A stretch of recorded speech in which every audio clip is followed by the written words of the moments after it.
this episode, I really like it was nice to get a Hop Hop and Anne dynamic because like Anne's pretty much like the rebellious teenager, and then Hop Hop's like the caretaker. So like it was nice to get an episode of them being at odds like so early on in the show because like it probably wouldn't have been as like entertaining to see them like bond like the how do I describe this? Because I don't want to say like it's I don't want to say there's no conflict between them because eventually like in season two there's a whole conflict Yeah, between there's like a them. whole It's a whole thing. yeah, and that's the thing that like I feel like yeah, it is right to describe Anne as like a rebellious teenager in season one, but I feel like I just feel like maybe not.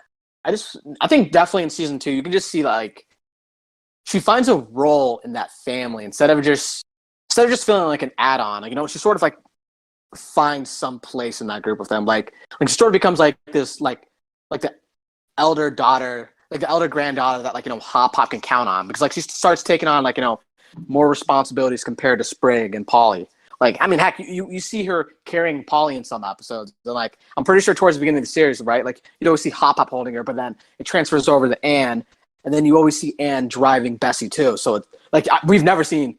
I mean, that's mostly because like Sprig refuses to read that book, but like still, though, I just feel like it's all there, right? Like she's like Anne's taking on a more mature role compared to them. Yeah. Yes, like early on in season one, like the conflicts between like Anne and Hop Hop are like a little bit more childish Yeah. than at least like in season two. Like Oh I yeah, guess it's like more yeah. It's more real. It's more like family related. Like it's like oh yeah, I see where you're coming from with that. Yeah. Yeah, I feel like there's like that subtle aspect of like Anne missing because like she does this a lot in season one, right? Like she tries to sort of bring her past life onto the planters, like going to the pond so they can go to the beach, adopting like a Domino lookalike, wanting to make pizza, and this. Lily Pad Thai is a perfect Yeah, example of that. yeah. What episode is that? That's actually a Seven? good point too. We're gonna review that episode later on too, which is a really great episode too. Lily Pad Thai. Oh yeah. That's Yeah, I think it's good. episode 8. That's episode 8. All right, got it. Yeah. yeah, Yeah, so but like I agree with that. I agree with that point of how like how like Anne tries to like bring back some of her past life. Like I pretty much this episode is like the amalgamation like her trying to bring back how she hangs out with her like with Sasha and Marcy to Polly, who is completely different to both of her friends. yeah, because like Right. she couldn't like impose that she couldn't impose her like past life on like Sprig because like Sprig's a boy to be honest. It's a boy, And then, like, yeah. and then since Polly's like a girl, like Anne was like more. Usually, Anne isn't this controlling about what they want to do. Mm-hmm. Like, because like even like Polly was like hoping that they would do like Sprig and Anne adventures, except with Polly, but like Anne didn't want. Anne felt like she had to like overcompensate. Right.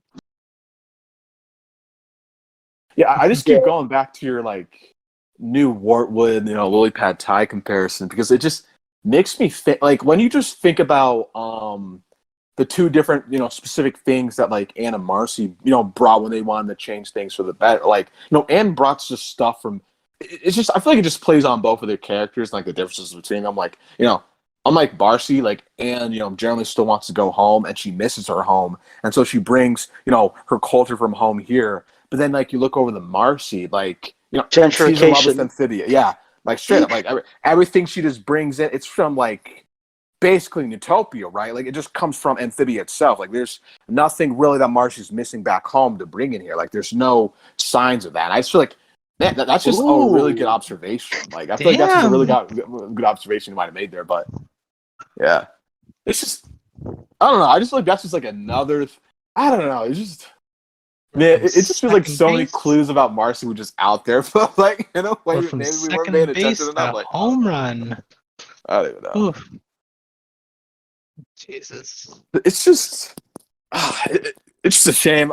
It's just a shame. But like, yeah, I don't know. Just I don't know. That just popped in my head just now. Just when Anne misses I guess just when Anne wants to change something from just she wants to change something for Wartwood that relates to her, that something that she's already that's something that she already knows, something that she misses. It's just from home. Then Marcy, she's just straight up, she's just like Nutopia. It's like Nutopia really was that dream life. But this is turning to the Marcy talk about. Yeah. Especially when Anne and Marcy started communicating, and basically Marcy was saying, "But don't you want more of this?" Yeah.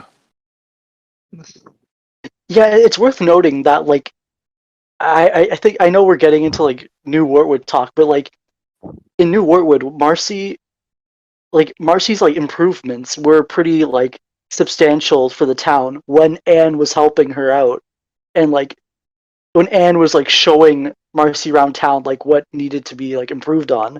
But then once you removed Anne from the equation, Marcy went out of control. But then at least here with Anne, Anne's motivation for helping Stumpy isn't a bunch of statistics or efficiency. It's just Anne saying, okay, what if we just clean this place up and add some Thai food? I think it was just worked. I just felt simple. with Anne it was just it was just I feel with Anne it was just pure collaboration. Because I feel with almost every major change that she wanted to make to Stumpy's restaurant, she showed it to him. She presented the idea to him, and he worked with her on that. So I just feel that's why I feel things never got too out of hand with both of them. They were both they were just both being communicative. They both worked things out, probably compromised here and there, and just got things done. Then with Marcy, she just basically overwhelmed Wartwood. She I don't know, maybe she just mapped out the best possible way to have Wartwood accept her based on her changes. But yeah, right. I guess another reason why I considered Anne considered the planners her family at this point of the show was because she was willing to open up about how she got into Amphibia in the first place. Yeah, exactly.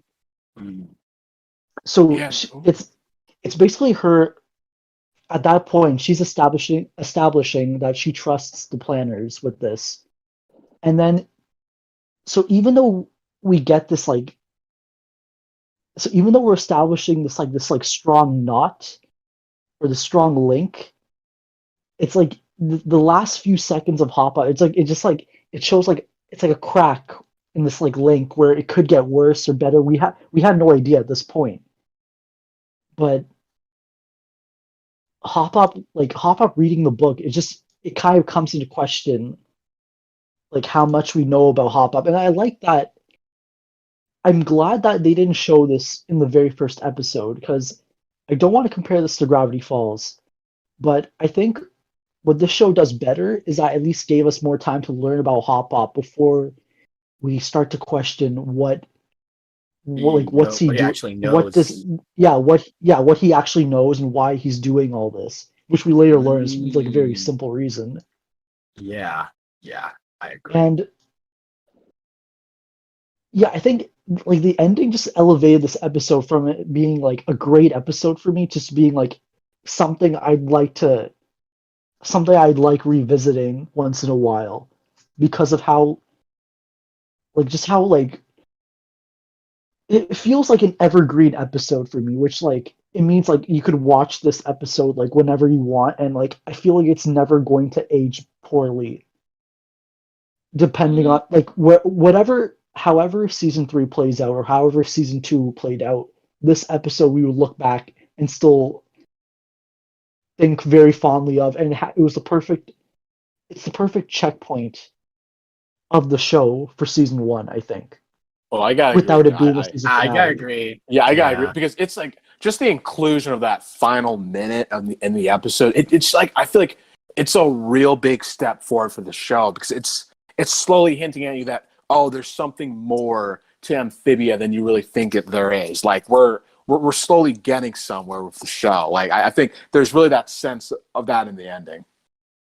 Yeah. And to add on to this, it doesn't feel like this last minute plot development doesn't feel like something that was tacked on, because of the way Anne versus Wild progressed. Because like even in the case for the first temple, as much as I love that episode, it's basically the episode, 22 minutes, and then it cuts to Newtopia, and then we see what's going with Andrews, which is still excellent.